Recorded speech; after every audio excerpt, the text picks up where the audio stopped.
శబరిమలలో స్వాములు బస్సుల కోసం పడిగాపులు కాస్తున్నారు. తొక్కేసలాటపైన కేరళ సర్కార్ అరకొర చర్యలు చేపట్టింది. ఈ క్రమంలో సౌకర్యాలు కల్పించేందుకు కేంద్రం ముందుకొచ్చింది. శబరిమలకు అయ్యప్ప భక్తులు పోటెత్తారు. మణికంఠుని మనసారా దర్శించుకోవడానికి పెద్ద ఎత్తున వేలాది మంది శబరిమల వైపు కదులుతున్నారని చెప్పుకోవాలి. అయితే 2 రోజుల క్రితం జరిగినటువంటి తొక్కిసలాట ఘటన తర్వాత మాత్రం పూర్తిగా శబరిమలలో పరిస్థితులు అయితే మారాయని చెప్పాలి. మొత్తం కూడా కంట్రోలబుల్గా అందరినీ కూడా అయ్యప్ప స్వాములందరినీ కూడా దర్శనానికి వదులుతూ ఉన్నారు. ఎందుకంటే 2 రోజుల క్రితం మాత్రం ఎవరికి వాళ్ళు ఎటు పడితే అటు దాదాపు కొత్త వాళ్ళందరూ కూడా డిపార్ట్మెంట్ సంబంధించినటువంటి పోలీసులు ఉండడంతో వారందరూ కూడా ఒక లైన్ అనేది క్రమబద్ధీకరించడంలో వాళ్ళు విఫలమయ్యారు. దీని కారణంగా పెద్ద ఎత్తున అయ్యప్ప భక్తులందరూ కూడా ఒక్కసారిగా శబరిమల వైపు కదలడంతో భారీ తొక్కిసలాట చేసుకునింది. దీని కారణంగా అయ్యప్ప భక్తులందరూ కూడా తీవ్రంగా గాయపడ్డారు. అది రాజకీయంగా కూడా చాలా పూర్తి స్థాయిలో విమర్శలకు గురి చేసినటువంటి నేపథ్యంలో విజయన్ సర్కార్ చాలా కీలకమైనటువంటి నిర్ణయం తీసుకునేది నేను చెప్పాలి.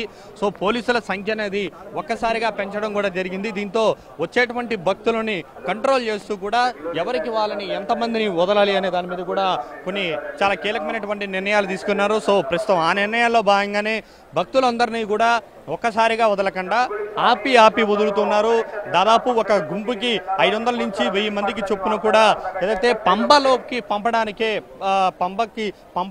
సో ఈ విధమైనటువంటి చర్యలు తీసుకున్నారు. సో ఈ మనకు కనబడుతుంది చాలా స్పష్టంగా ఎంతమందిని కనబడుతున్నారు, ఎంతమందిని వదులుతూ ఉన్నారు అనేది.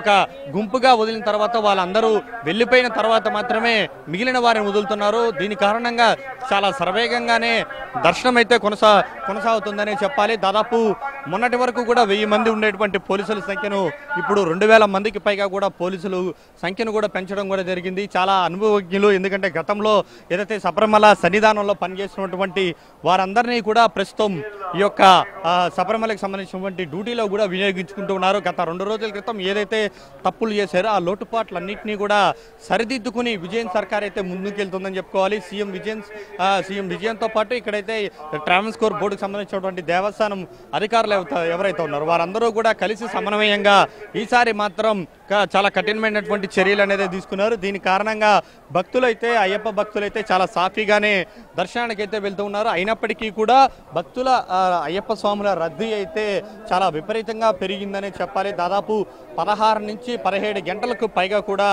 ఈ రోజు కూడా స్వామివారిని దర్శించుకోవడానికి టైం పడుతుంది. పంబ నుంచి పైకి వెళ్ళిన వెంటనే కూడా దాదాపు 5-6 కిలోమీటర్లు నడిచి వెళ్ళినాక సన్నిధానంలో కూడా చాలా గంటల తరబడి కూడా వెయిట్ చేయాల్సినటువంటి పరిస్థితి ఏర్పడింది. దాని తర్వాతే ఏదైతే మణికంఠుని దర్శించుకునేటువంటి అవకాశం అయితే స్వాములకి దక్కుతోందనే చెప్పాలి. కెమెరా పర్సన్ సంజయ్తో కార్తిక్ అంటే శబరిమల నుండి.